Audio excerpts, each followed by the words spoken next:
Imagine it's November 1st, 1944. The skies over Europe are a deadly chessboard, and the pieces are massive B-17 flying fortresses. Today, the 8th Air Force's 384th Bomb Group is targeting the Luna chemical plants in Germany, a critical and heavily defended industrial heartland. For the young crews inside these aluminum giants, every mission is a roll of the dice. But for two specific crews, today's mission will become an unbelievable story of survival, one that defies all logic and pushes the boundaries of what anyone thought was possible. Our story centers on two B-17s.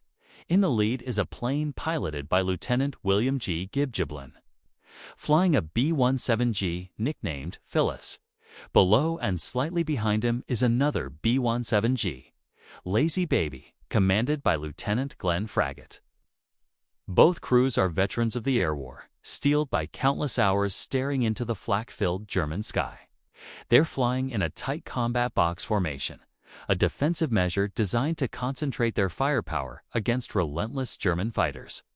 At 27,000 feet, the air is thin and brutally cold, and the men are breathing oxygen through masks. The hum of the four engines on each plane is a constant companion, a sound of power and life. As they approached the target, the world erupted.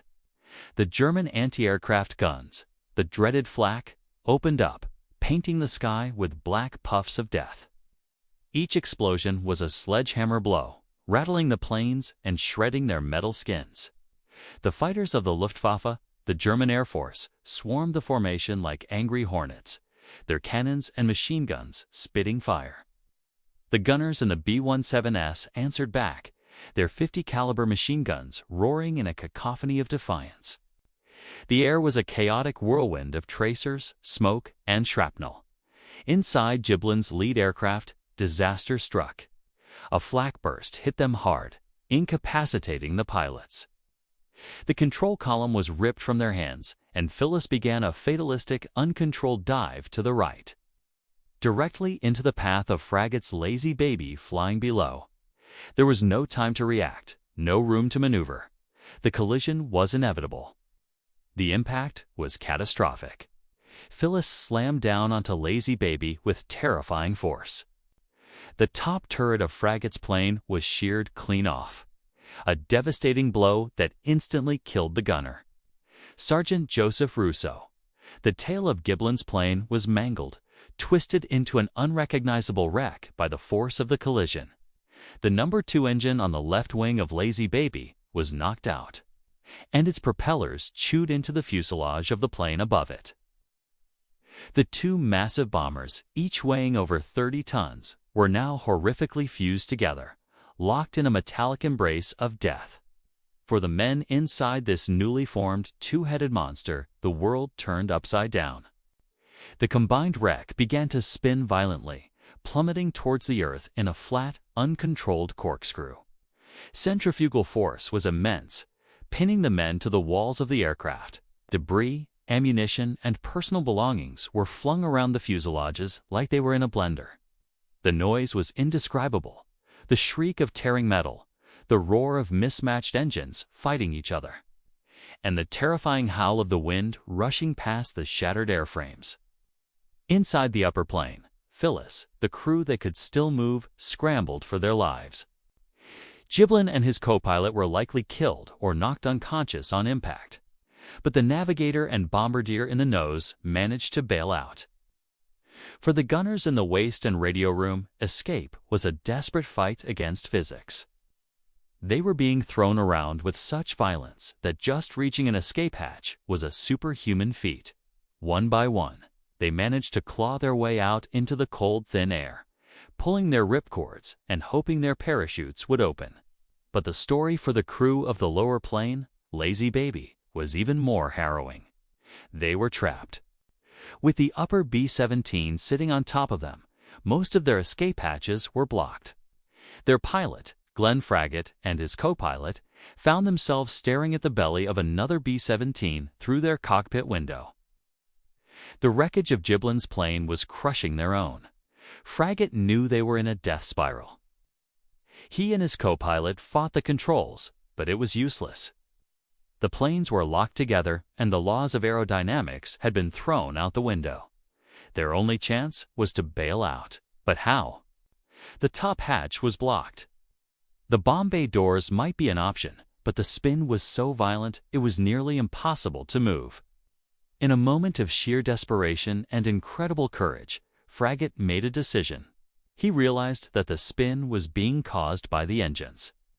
Giblin's engines were still running at full power, while his own were damaged and fighting against them. If he could just cut power to his own engines, maybe, just maybe, it would change the aerodynamics of the spin enough to give his men a chance. It was a long shot, a 1/9 million gamble. He reached for the throttles and shut down his remaining engines. Incredibly, it worked. The violent spin slowed, easing into a more stable, albeit still terrifying, downward glide. The centrifugal force lessened just enough. This was the moment, the tiny window of opportunity Fragate had bought for his crew with his quick thinking. He yelled the order to bail out, a command that echoed through the crippled aircraft. Get out. Everybody out. The crew didn't hesitate. The navigator and bombardier scrambled from the nose section. In the rear of the plane, the waist gunners and the tail gunner, who had been trapped in his isolated position, found they could now move. They fought their way to the main crew door and jumped into the void. Now, only Fragate and his co-pilot, James E. McClamrock, remained in the cockpit. They had given their crew the precious seconds they needed to escape. Their job was done. They prepared to follow, to save themselves. But as Fragate tried to leave his seat, he discovered he was trapped. His parachute harness was snagged on a piece of wreckage from the collision. He was stuck. McClamrock, seeing his pilot's predicament, refused to leave him behind. He struggled to free Fragate, pulling and twisting at the snagged harness as the ground rushed up to meet them. The combined wreck was now gliding like a giant, misshapen brick, still falling at an alarming rate. Every second counted. Finally, with a desperate yank, Fragate was free. The two pilots made their way out of the cockpit and jumped. As their parachutes blossomed above them, they watched the bizarre two-plane monstrosity they had just escaped continue its glide. They were the last two men out. In total, from both crews, 13 men had managed to parachute to safety. It was a miracle born from chaos. The fused B-17s continued their descent. Without any pilots, the strange hybrid aircraft somehow maintained a relatively stable glide path for several more miles. Eyewitnesses on the ground, both German soldiers and French civilians, looked up in utter disbelief. They saw what looked like a single, gigantic airplane with 8 engines and 2 tails slowly descending from the heavens. No one had ever seen anything like it. It seemed to defy the laws of physics. Finally, the impossible aircraft crash-landed in a field near the German-occupied French village of Saint-Cyr-l'École. It skidded across the ground before coming to a rest, surprisingly intact given what it had been through. German forces quickly surrounded the wreckage, stunned by what they found. They discovered the bodies of the airmen who hadn't been able to escape, but they also found a scene that baffled their engineers and aviation experts. To B-17s, one stacked neatly on top of the other, joined together as if they were a single, bizarrely designed aircraft. The 13 survivors, including Glenn Fragate, landed scattered across the French countryside. They were quickly captured and became prisoners of war. But they were alive. They spent the rest of the war in Palbu camps. But they carried with them one of the most incredible survival stories of World War II. When they shared their tale of the 2 planes flying as one, their captors and even fellow prisoners found it hard to believe. It sounded like a tall tale, an exaggeration born from the trauma of combat, but the evidence was undeniable. The Germans had photographed the wreckage extensively. After the war, these photos surfaced, confirming every detail of the survivors' unbelievable story. The images show the 2 B-17s, Phyllis and Lazy Baby, interlocked. A testament to the chaos of the air war and the sheer randomness of survival. The story of the piggyback B-17s is more than just a military anecdote. It's a profound story about quick thinking under unimaginable pressure. Glenn Fraggett's decision to shut down his engines was not a textbook procedure. It was a desperate, brilliant improvisation that saved the lives of his crew. It's a story about teamwork and sacrifice, epitomized by co-pilot Mac McClamrick's refusal to leave his trapped pilot behind. And ultimately, it's a story about the resilience of the human spirit in the face of certain death.